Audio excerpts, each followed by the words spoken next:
Hey there, today we're going to look at how to add Gmail account to Yahoo Mail. So let's get started. First, open your browser and go to the Yahoo Mail sign in page.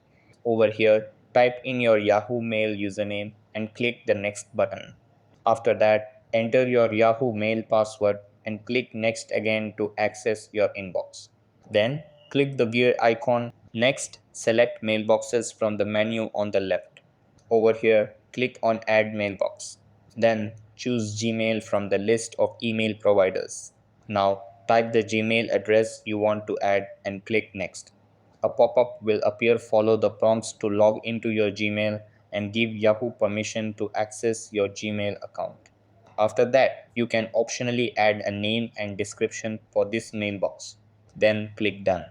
And that wraps it up. Appreciate you watching. See you in the next.